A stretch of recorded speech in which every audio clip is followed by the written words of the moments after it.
রাসূলকে তো শ্রেষ্ঠ নবী হিসাবে প্রেরণ করেছেন, ইমামুল আইম্মা, সমস্ত নবীদের সর্দার। রাসূল বলছেন আনা খাতামুন নবীন, আমি শেষ নবী, আমার পরে কোনো নবী আসবে না।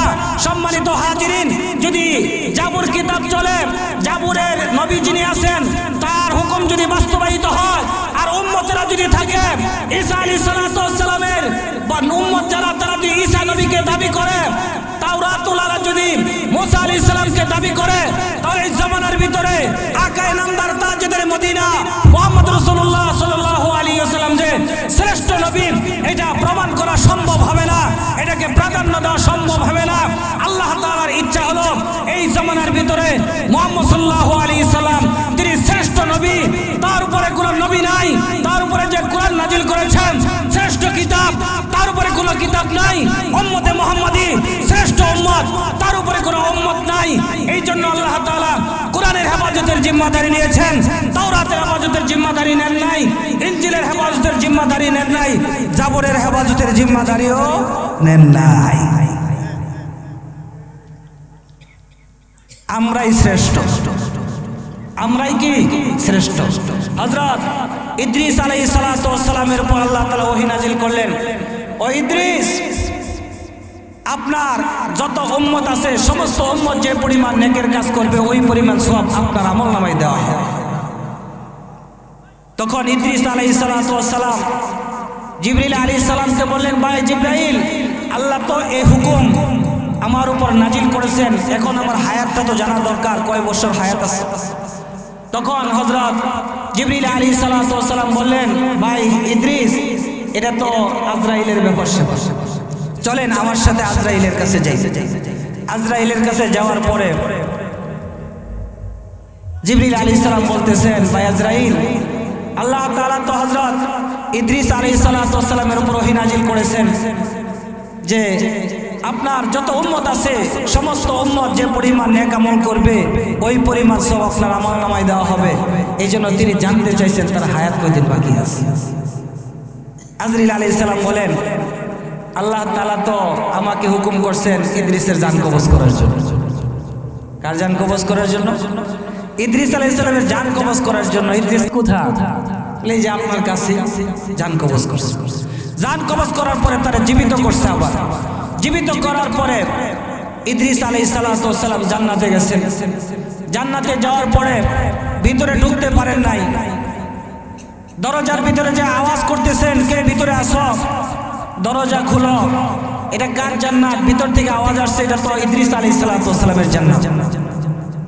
তখন বলতেছে, আমি তো ইদ্রিস, দরজা খুলো। তখন ভিতর থেকে আওয়াজ আসছে, দরজার দিকে তাকায় দেখেন কি লেখা আছে। ওই লেখা দেখার পরে আপনার ঢোকার সুযোগ আছে। ইদ্রিস আলাইহিস সালাতু ওয়াস সালাম উপরের দিকে তাকাইছেন, তাকায় দেখেন জান্নাতের দরজার মধ্যে লেখা আছে, যতক্ষণ পর্যন্ত আখিরি জামানার পয়গাম্বর জান্নাতে না যাইবে, আখিরি জামানার পয়গাম্বরের উম্মতেরা যতক্ষণ পর্যন্ত জান্নাতে না যাইবে ততক্ষণ পর্যন্ত তুমি জান্নাতে যাইতে পারবে না। আমরা শ্রেষ্ঠ উম্মত। আমরা কি উম্মত? শ্রেষ্ঠ উম্মত। আমাদের কিতাব হলো শ্রেষ্ঠ, আমাদের নবী হলো শ্রেষ্ঠ। এখন আল্লাহ যদি তাওরাতের হেফাজতের জিম্মাদারি আল্লাহ নেন, তাহলে কোরআন শ্রেষ্ঠ হইতে পারে না। আল্লাহ যদি ইনজিলের হেফাজতের জিম্মাদারি নেন, তাহলে কোরআন শ্রেষ্ঠ হইতে পারে না।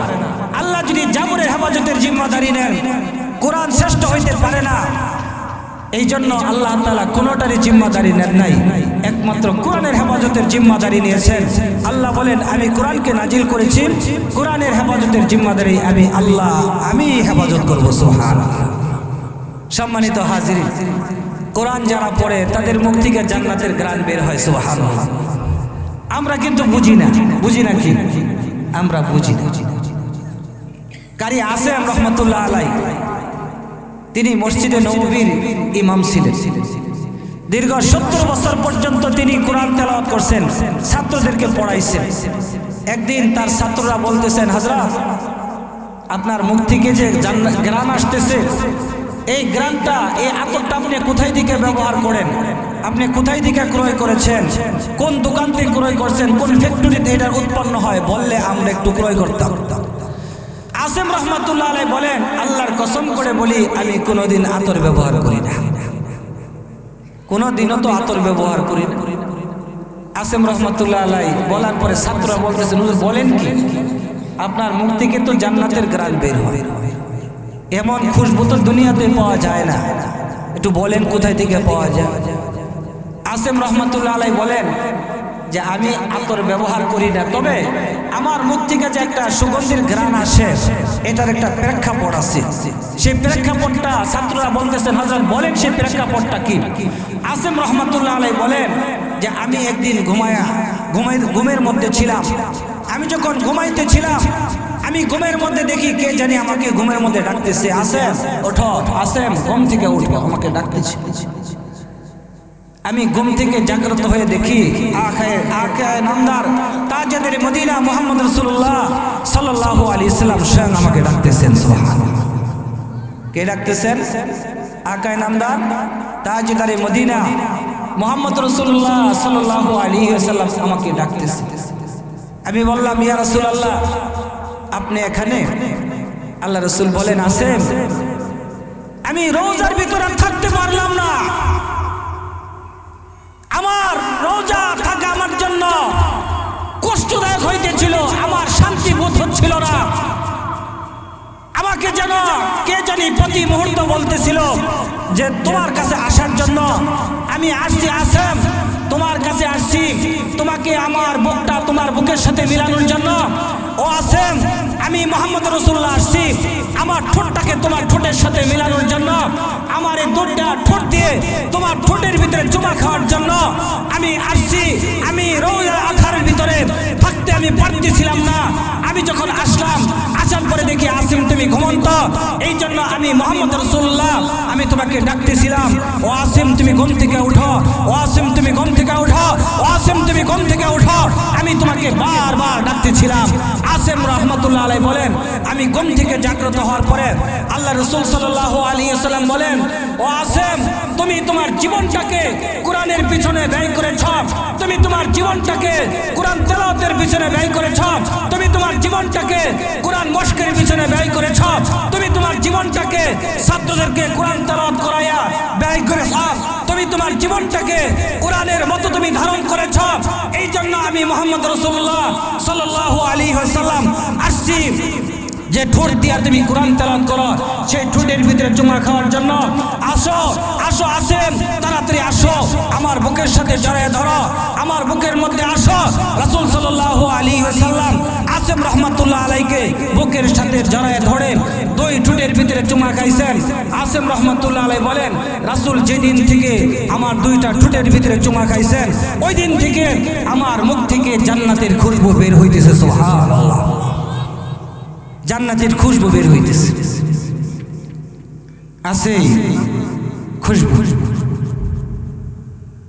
এই খুশবু কি কিনা যাবে? কোন ফ্যাক্টরির উৎপন্ন হবে? কোন কারিগর উৎপন্ন করতে পারবে? এটা কিসের খুশবু? জান্নাতের খুশবু। যারা কোরআন তেলাওয়াত করেন, আপনার হাফেজ হন হাফেজ না হন, যেভাবেই পড়েন কোরআন তেলাওয়াত করেন, আপনার মুখ থেকে জান্নাতের ঘ্রাণ বের হয়। কথা ঠিক না বে? ঠিক। এ তো বুঝেন, বুঝার মতো যোগ্যতা তো হয় নাই। সম্মানিত হাজিরিন, যারা কোরআন পড়ে কার সাথে কথা বলেন? কার সাথে কথা বলেন? আবার একটু পিছনে যাইতে হবে। আমাদের দেশের ভিতরে যে শিক্ষাটা আছে, কয় ধরনের শিক্ষা? দুই ধরনের শিক্ষা। কথা ঠিক না বে? ঠিক। একটা হলো জেনারেল শিক্ষা, আর একটা হলো মাদারিসে কওমিয়ার শিক্ষা। কথা ঠিক না বে? ঠিক। এই দুইটা শিক্ষা, যে মাদারিসে কওমিয়ার মধ্যে যে শিক্ষা দেওয়া হয়, একটা হলো কোরআন আর একটা হলো হাদিস। আপনারা বুঝবেন না, তারপরে একটু শুনে রাখেন। ওহী দুই ধরনের, একটা হলো ওহিয়ে মাতলু আর একটা হলো ওহিয়ে গায়রে মাতলু। ওহিয়ে মাতলু হলো যার শব্দ এবং অর্থ আল্লাহর পক্ষ থেকে, যেটা কোরআন।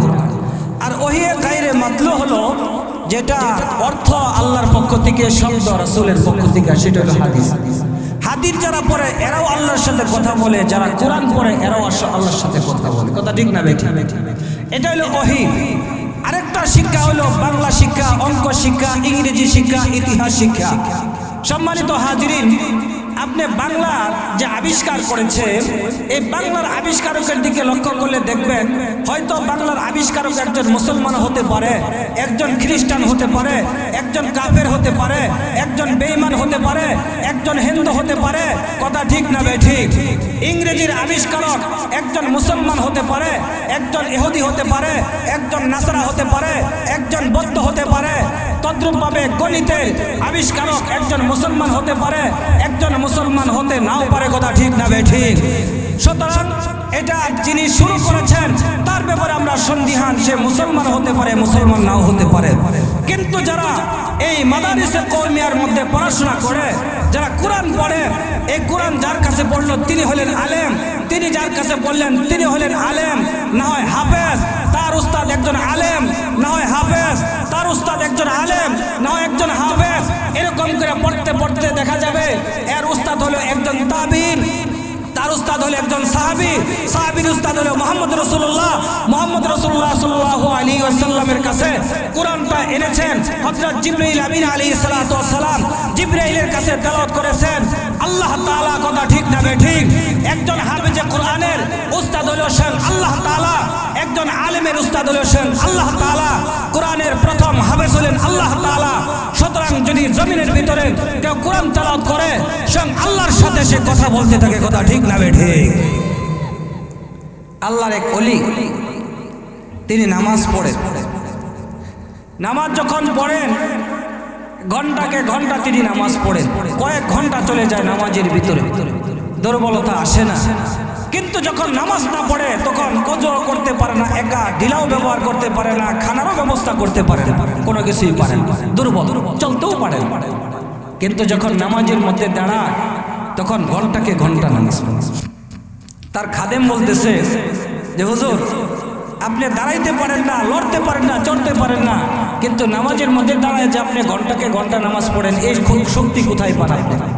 যদি বলেন তাহলে সব কিছুর ব্যবস্থা করব, আর না হলে ধর্ম করব। বুজুর্গ বলতেছেন এটা বলা যাবে না, এটা আল্লাহর সাথে আর আমার সাথে একটা সম্পর্ক। উনি বলতেছেন যদি না বলেন তাহলে ডিলারের ব্যবস্থা করব না, ওজুর পানির ব্যবস্থা করব না, কোনো কিছুর ব্যবস্থা করব না। আল্লাহর ওলি বলতেছেন যে আমি তোমাকে বললে এই কথাটা তুমি কারো কাছে ফাঁস করতে পারবা না, আমি যতদিন বেঁচে থাকবো এই কথাটা ফাঁস করবা না। বলতেছি ঠিক আছে। আল্লাহর ওলি বলেন আমি যখন নামাজের মধ্যে দাঁড়াই, দাঁড়ানোর পরে আলহামদুলিল্লাহ রাব্বিল আলামিন পড়ি, পড়ার পরে আমি চুপ করে দাঁড়ায় থাকি, আল্লাহ উত্তর দেয় কিনা। আল্লাহ যদি বলে হামিদানি আবদি, এই কথা যদি পড়ে আমি আর রহমানির রহিম পড়ি, আর রহমানির রহিম পড়ার পরে আমি চুপ করে দাঁড়ায় থাকি, আল্লাহ ইসনা আলাইহি আবদি বলে কিনা। এরকম ভাবে আমি একটা আয়াত পড়ার পরে আমি চুপ করে দাঁড়ায় থাকি আল্লাহর পক্ষ থেকে জবাব শোনার জন্য। যতক্ষণ পর্যন্ত আল্লাহর পক্ষ থেকে জবাব না শুনি ততক্ষণ পর্যন্ত দ্বিতীয় আয়াত পড়ি না। দ্বিতীয় আয়াত পড়ার পরে যখন আল্লাহর পক্ষ থেকে জবাব শুনি তখন তৃতীয় আয়াত পড়ি। তৃতীয় আয়াত পড়ার পরে আমি দাঁড়ায় থাকি, চতুর্থ আয়াতের জন্য আমি অপেক্ষা করতে থাকি আল্লাহর পক্ষ থেকে জবাব আসে কিনা। এরকম ভাবে আমি নামাজ পড়ি। আমি যখন নামাজের মধ্যে দাঁড়াই আল্লাহর সাথে আমার সাথে এমন একটা সম্পর্ক হয়ে যায়, আল্লাহর সাথে আমার সাথে এমন একটা গভীর সম্পর্ক হয়ে যায়, আমি তখন জমিনে আসি না আসমানে আসি, না আসমান জমিনের মাঝখানে আসি, আমি আমার অস্তিত্বকে আমি হারা ফেলি। কারণ হলো আমি তো আমার মাওলাই কারিমের সাথে কথা বলতেছি, আমি আমার প্রেমিকের সাথে কথা বলতেছি। যখন আমার প্রেমিকের সাথে কথা বলি তখন আমার দুনিয়ার অস্তিত্বকে আমি ভুলিয়া যাই, আল্লাহর সাথে আমি একাকার হয়ে যাই। সুবহানাল্লাহ, এমন একটা সম্পর্ক হয়ে যায়। যখন আল্লাহর সাথে সম্পর্ক হয়ে যায় তখন কি আর দুনিয়ার কথা মনে থাকে? দুনিয়ার কথা মনে থাকে না, আল্লাহর সাথে আমার সম্পর্ক হয়ে গেল। দেখেন, চিন্তা করে দেখেন, এই জমিনের ভিতরে আল্লাহ তাআলা এমন কিছু বান্দা রাখছেন যে বান্দাদের কারণে আল্লাহ তাআলা পৃথিবীটা ঠিক রাখছেন। কথা ঠিক না ঠিক? কালিয়বী নামক কিতাবের মধ্যে একটা ঘটনা আসছে যে এক লোক গেছে একটা গোলাম কেনার জন্য। সে ঘুইরা একটা দুর্বল গোলাম পাইছে, পাওয়ার পরে বলতেছে গোলাম তোমাকে আমি কিনতে চাই। তখন গোলাম বলতেছে যে আমি দুর্বল মানুষ, সবল গোলাম ক্রয় করেন। তখন বলতেছে না, তোমাকে আমি কিনতে চাই। তখন গোলাম বলতেছে, আমাকে যদি আপনি কিনেন আমার 3টা শর্ত আছে। 1 নম্বর শর্ত হলো যে আজান দেওয়ার সাথে সাথে আমাকে নামাজের জন্য ছেড়ে দিতে হবে। 2 নম্বর শর্ত হলো যে আমার দ্বারা আপনি দিনের বেলায় কাজ নেবেন, রাতের বেলায় কাজ নিতে পারবেন না। 3 নম্বর শর্ত হলো আমাকে একটা ঘর দিবেন যে ঘরের মধ্যে আর কেউ যাইতে পারবে না। মালিক বলছে ঠিক আছে, 3টা শর্তই পুরা করা হবে। মালিক বলতেছে, দেখো আমার যে ঘরগুলো আছে এই ঘরের মধ্যে থেকে যে রুমটা তোমার পছন্দ হয় সেটাই নিয়ে নাও।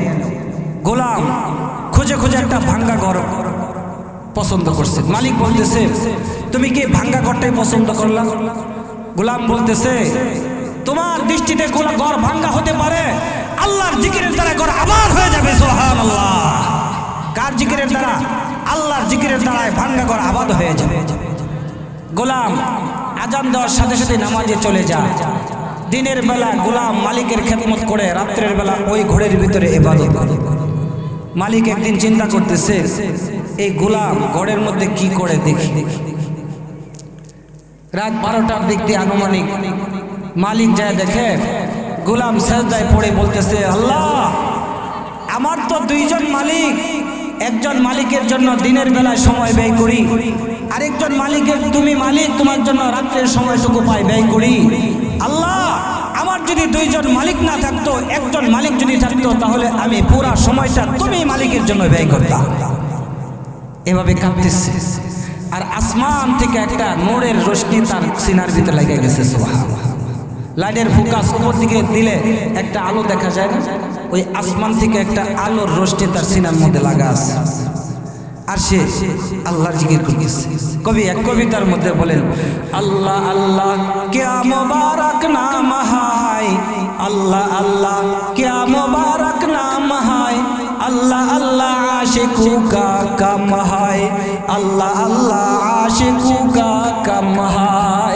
कवि बोलेन আল্লাহ আল্লাহ, এটা নামটা অনেক মধুর নাম, অনেক মধুর নাম। আর আল্লাহর নামে জিকির করে কেনা আল্লাহর যারা আশেক, কথা ঠিক না ঠিক? ওই গোলাম ছিল আল্লাহর আশেক, আল্লাহ আল্লাহ করতেছে, আর আসমান থেকে রোশনি তার দিলের সাথে কানেকশন হয়ে গেছে। মালিক সারা রাত্র অপলক নেত্রে তাকায় আছে। যখন আজান হয়ে গেল, আস্তে করে এই নূরটা তার সিনা থেকে উপরের দিকে চলে গেল। ওই মালিক যে তার স্ত্রীকে বলতেছে, ও স্ত্রী এই একটা ঘটনা দেখলাম। তার স্ত্রী বলতেছে, আমারও তো দেখতে মন চায়। পরের দিন আয়েশা আয়া দেখে একই অবস্থা, গোলাম একই কথা বলতেছে। আর তারা তাকায় তাকায় দেখতে দেখতে যখন সকাল হয়ে গেল, ফজরের যখন আজান হয়ে গেল, মালিক গোলামকে ডাইকা বলতেছে, গোলাম ও গোলাম, 2 দিন যাবত আমি দেখতেছি তুমি জানি কার কাছে অভিযোগ করতেছ যে আমার 2জন মালিক, একজন মালিকের জন্য আমি দিনের বেলায় সময় ব্যয় করি, আরেকজন মালিকের জন্য আমি রাত্রের বেলায় সময় ব্যয় করি। তুমি যে কোন মালিকের কাছে অভিযোগ করতেছিলা, আমি মালিক দিনের সময়টুকু তোমার সেই মালিকের জন্য দিয়ে দিলাম। সুবহানাল্লাহ। যাও ওই মালিকের জন্য দিয়ে দিলাম। তখন গোলাম জিজ্ঞেস করতেছে, ঘটনাটা কি? মালিক যখন ঘটনাটা বয়ান করছে, বয়ান করার পরে ওই গোলাম উপরের দিকে হাত উঠাইছে।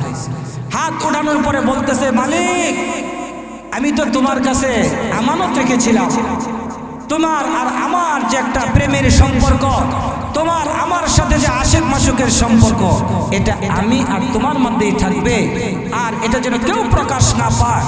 আর আজকে যেহেতু তুমি এটা প্রকাশই করে দিলা, সুতরাং আমি তোমার জমিনে থাকতে চাই। একটা চিৎকার দেওয়ার সাথে সাথে দুনিয়া থেকে চলে গেছে।